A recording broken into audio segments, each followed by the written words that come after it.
Hello everyone, I'm Brian, welcome back. Let's go ahead and continue. These three have to go hand in hand. Never try to compartmentalize spirituality. You see, the mind anyway lives in this kind of division and compartmentalization, does it not? Do you want to extend the same kind of division to spirituality as well? Will that be a spiritual thing? In everything in life, there are divisions. Now, if in spirituality too you create divisions, is that spirituality or just good old worldliness? The whole thing. That's just worldliness. So do not fall for these things that there are three separate paths. Sometimes they say there are four separate paths.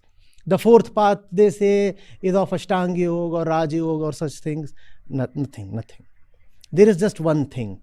The mind is here, and the mind is deeply in love with something that it does not even know of.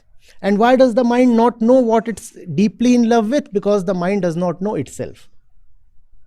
The mind does not know itself. So spirituality has to begin with, first of all, a realization that you are suffering, which is bhakti. And then an inquiry into who the sufferer is. That is Gyaan. Okay? And once Gyaan is there, action naturally follows. Yeah. Have I made myself clear? Yes, sir. Okay. So I have one follow-up question. Like many organizations in the mark of bhakti, they just promote the singing, dancing, these type of things. So can you say like it's a way of bhakti? Aren't we singing right now? Why does singing have to be Separate? a particular pre-decided pattern of movement of body? Please tell me. Or dancing. Why can't we say that right now it's a big song and dance going on here? And if in the dance steps have to be taught, is that not just a repetition of patterns? I'm asking you. 1, 2, 3, 4. And then you practice that so much. And when 5 people do that in unison, it looks nice to the eye. Uniform. What is dance? What is song? Please realize that. Obviously, life has to be a song, and your movements have to be dance-like. Then you have to ask yourself, what is the difference between normal movement and dance? Normal movement is conditioned. You move usually so that you can benefit from some direction, right? If a man is moving towards a particular place, chances are that he is going there to benefit from that place, correct? So intentional movement, desirous movement is the normal, regular thing. And if you can move without caring for rewards, can we call that as dance? Will that be all right? If dance is to be defined as the stuff that dancers do on stage, then an 85-year-old can never dance. Why are you excluding that fellow from dancing? If dance is a repetition of a particular pattern of bodily steps, then can an 85-year-old dance? Very difficult. So dance has to be defined in a deeper way. If you can move without bothering for who is looking at you and what you will get from the movement, let's call that as dance. If you can speak without bothering for rhyme, rhythm, sense, and what the listeners will think of you, whether your speech will fetch you any honors, let's call that singing. Let's call that singing. Or is singing about just crooning something with melody? That would be a very elementary, very basal definition of song or singing. Do you get this? So yes, in love you do sing and dance. But let's not have very definite, very rigid images or definitions of these two words, singing and dancing. Dancing, if it is of any value, must happen all the time. Sorry, I was just thinking about like dancing and stuff. Then, excuse me. Then all of a sudden, I thought of the robot. The very stiff movement, and he's saying about don't have such rigid definitions. And I started thinking the robot, which is very rigid movements. It's kind of hilarious. At least in my mind, it was. It's like, what did I think of that? The robot. Singing, if it is of any value, must happen all the time. But if dancing is a synchronized movement of the body, then how do I dance when I am answering your questions? But I would like to insist that I am dancing even now. I'm dancing even now. So dancing needs to have a deeper definition. And singing too needs to have a deeper definition. And yes, the person in love indeed does sing and dance all the time. A great saint, a very blissful one to listen to, had something to say in this regard. What did he say? जिस तन लगिया इश्क कमाल नाचे बेसुर ते बेताल. That does not mean that he is constantly moving about the body in rhythmic patterns of dancing. No, if he does that, he'll be soon exhausted and fall down. Nobody can do that all the day. What is dance? It is your expression when there is love in the heart. Jis tan lagiya ishq kamal. When there is love in the heart, and what is love? That is devotion. Love itself is bhakti. Devotion towards what? That which you are not but must be.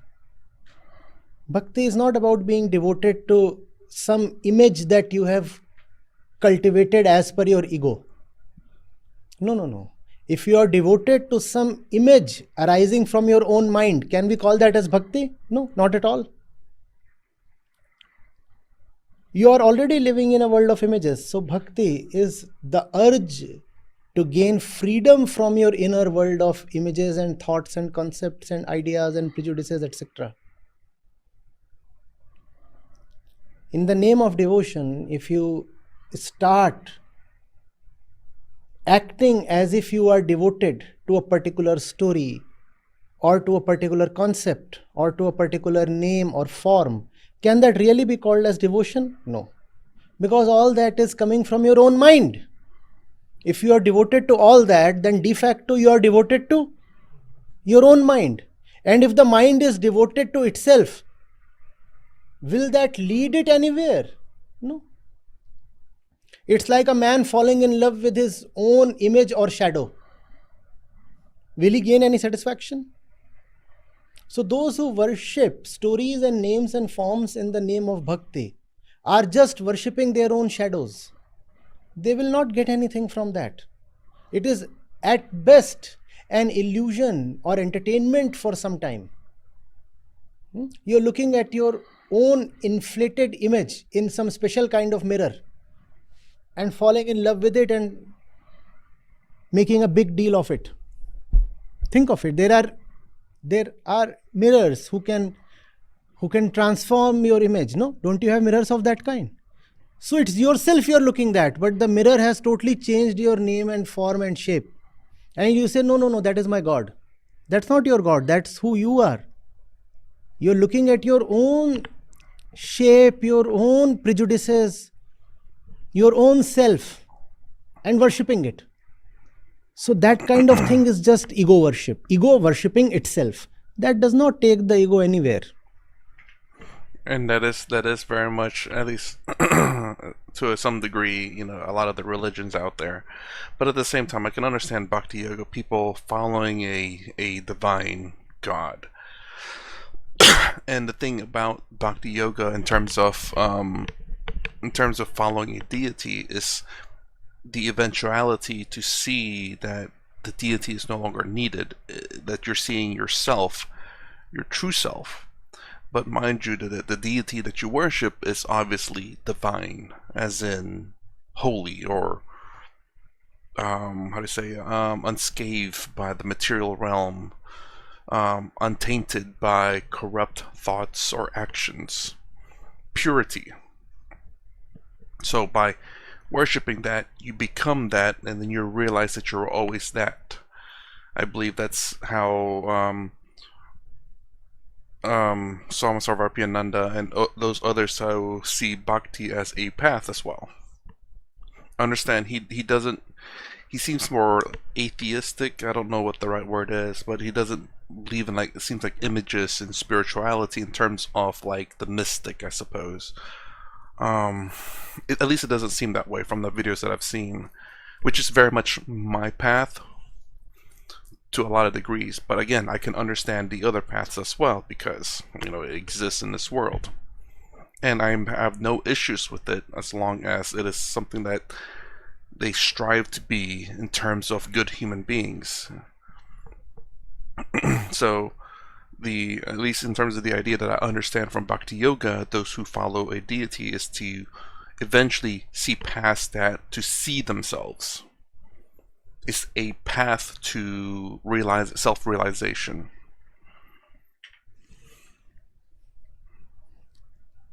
Are you getting it? So, jis tan lagiya ishq kamal, that love is everything. That's where everything begins from. And that's why devotion is the most fundamental thing. It is more fundamental than even Gyaan or realization. I often ask my audiences when they say, no, we are not understanding what you are saying. Then my question is, niyat hai kya? Chahte bhi ho? Do you even want it? Do you even desire it? Is there an intent to understand? If in spite of all that has been said and heard, you are still not understanding, then I have to question whether the preliminary condition has been fulfilled. And before Gyaan, there must be Bhakti. So then I ask them, do you have Bhakti? Do you have Bhakti? If you do not have Bhakti, then Gyaan will fail on you. So if I am saying so much to you and yet you are not able to come to be united with it, then it means chahte nahi ho. There is no desire, there is no love, which means Bhakti is missing. If Bhakti is missing, Gyaan will fail. For my words to really transform into your inner understanding, first of all, you must have a deep desire to understand. That deep desire to understand is itself Bhakti. All else that you see in the name of Bhakti is nonsense, entertainment. People trying to fool themselves. And we have done that. We have fooled ourselves no end. And we have called ourselves Bhakts and devotees. Bhakti is a most sacred thing. It is more fundamental than even Gyaan. More fundamental. But Bhakti is a thing of inner honesty. You have to acknowledge by yourself that you are suffering. One characteristic of Bhakt is that he acknowledges his suffering. He very honestly, unabashedly admits, I am not all right. The one who can admit I am not all right, but I want to be all right. These two things have to be said at once. I am not all right, but I want to be all right. That's the mark of Bhakti. I was about to say that when I paused initially. I was going to say, so back to these two things is the fact that, one, you must be suffering. You must acknowledge that you're suffering. And two, that you want and desire and devote yourself to wanting to end that suffering. Interestingly, I've never heard from the other swamis and gurus about bhakti being suffering. The acknowledgement of suffering. But I mean, the acknowledgement of suffering alone, just generally speaking, is something that's acceptable, of course. That we as human beings understand that we suffer. So whether that's bhakti, gyaan, or anything else, that's not required to understand that we suffer.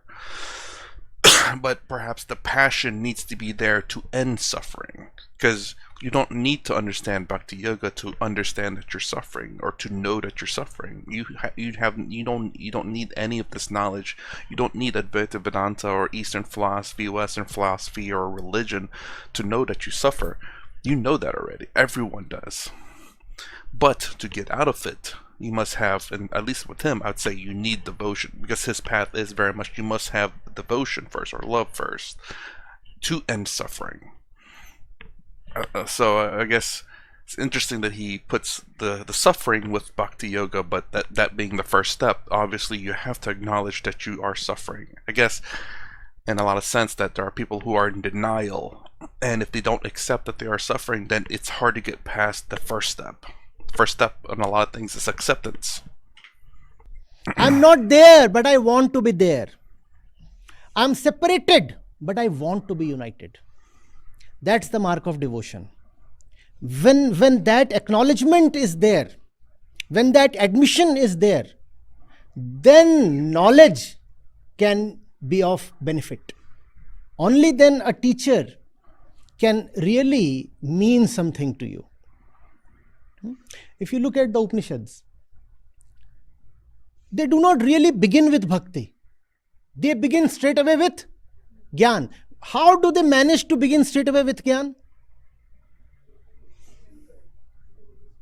Because the seeker already had bhakti. The Upanishads rarely use the term prem. See, there are more than 250 Upanishads. I do not claim I have read every single one of them, or that even if I have read all of them, I remember every word of them. But right now in my memory, I do not recall the Upanishads using the word prem too much. I have no idea what that word is. I'm assuming bhakti yoga. And yes, I was going to answer, it's like, well, obviously if you're seeking the knowledge in the books, you have that desire already. But then again, people can seek and might not have the desire because they figures like maybe it will give me desire. That's very much a possibility. At least the principal Upanishads don't. How is it that the Upanishads have managed to bypass bhakti?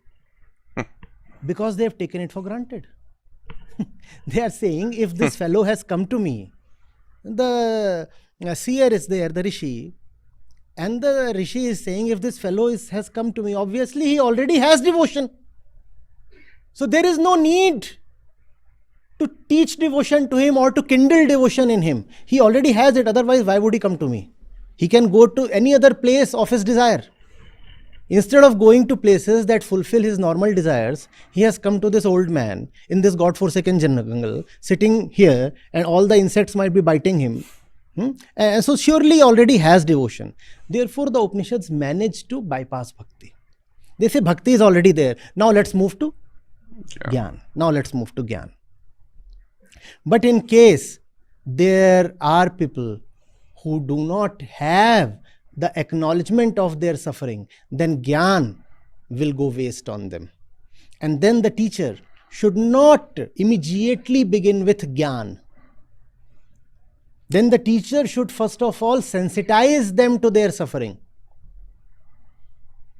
Are you getting it? Because even if you shower a lot of Gyaan, it will go waste. So first of all, tell them, son, you are in a bad shape. Or daughter, see how badly you suffer. Please realize that. The problem is, when you make somebody realize that he or she is suffering, often that fellow thinks that you are causing her or him to suffer. No, you are not causing that person to suffer. you are only exposing to him, revealing to him that he is already suffering. So that's the tricky part, and that's often a very difficult part, to make someone realize I'm not good, I'm not all right, but I must be all right. I'm not all right and I must not give up. Being all right is my birthright. That's what I have come to this life for. This all rightness, what do you call it in classical terms? Liberation. This all rightness, I have been born to be all right. I'm not all right, but I must be all right. I must be all right. That is called liberation. But that acknowledgement must be there. Often that acknowledgement is not there, because we console ourselves with a lot of superficial happiness. We say, I have money, or I am young, my body is disease free, I am well educated, I have a nice job, I have a nice family, I have this and that. So there is nothing missing in life. Why should I go to someone and acknowledge that I am suffering? The thing is, suffering does not always come in the name of the word suffering. Suffering comes by many other names. Ambition is another name for suffering. Now many people will cringe at this. They will say, no, ambition is the fuel for improvement and progress. How are you calling ambition as suffering? Please, sir, pay attention. If you will look at where ambition, your ambition really comes from, you will realize it is coming from your inner gnawing sense of incompleteness. Ambition is definitely suffering. And progress does not necessarily have to come from ambition. Progress can come from desireless exploration as well. I was about to say that. It's like, ambition, like, so long as you don't suffer from it, is not suffering.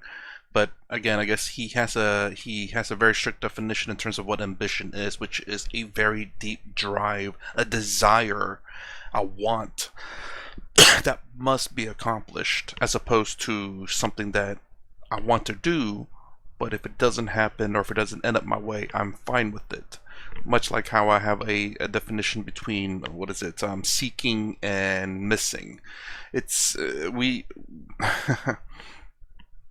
it's a bit different for me. Now, if I were to read a strict definition of those things, maybe it'll change my mind. But as far as in terms of how I understand those words, there is a difference. Much like desire is a very big difference in terms of like progression or improvement. Improvement can make you suffer, because if you don't improve, then you're suffering. But you can not improve and not suffer, and that's the biggest thing that I've said before in the past, is that you can want a lot of things, but if you don't suffer for not having it, then I think you're doing a good job. I could want something, and I can sit there and go through my life 10 years, and then, oh yeah, I forgot I wanted that. I've never suffered for it. So, and mind you, that's the difference, is not suffering from your desires. Desire is a very strong word. Not suffering from your wants, depending on how you define the words. But it's just, the main point is not suffering from it. Progress does not really have to come from self-centered, desirous action. Great progress can come from desireless effort as well. And suffering can come in the garb of many other names. For example, the urge for security. The fellow is a sucker for security. All the time he's saying, how do I make my future secure? You are suffering. That's why you have such a deep urge for security. But you'll not acknowledge that. You'll not acknowledge that. So we all suffer. It's just that suffering has taken on more respectable names in current times. It therefore often has to be exposed that you are suffering. It all begins from there. It all begins with an acknowledgement that I am not all right. If you're not all right, then you must be all right, and you must have a love towards all rightness. That is bhakti. And if you have a love towards all rightness, then you want to see what is it that prevents you from being all right. That's Gyaan. That's Gyaan. And once you have seen what prevents you from all right, can you continue to act in the same old ways? No. Your actions totally change. Your actions become ego-free, and that's Nishkam Karma Yoga. So these three are just one. Yeah. So yeah, I wonder if he talks about Raja Yoga, or I know he said it there. I can't remember if he said that does. I don't know if he's like, oh, that's nonsense, or or is he just dismissing it for now because he just wants to talk about these three? I wasn't too sure on that one. But again, interesting.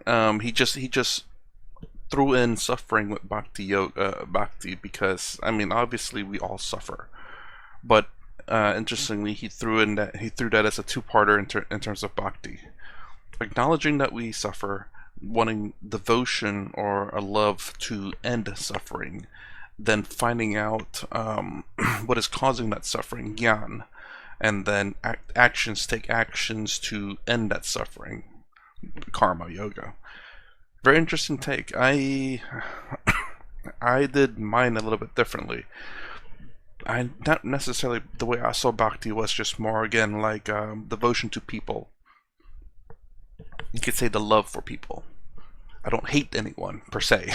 Let's say I don't hate anyone, and then my actions are very nice and friendly. How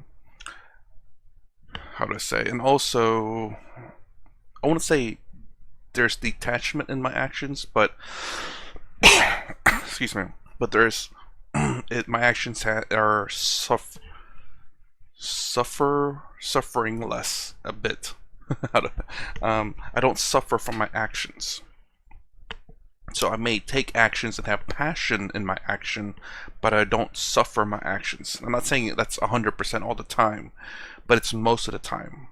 So I do actions even if it fails or if I get punished for it or whatever, I don't suffer it because I understand that I did the best I could.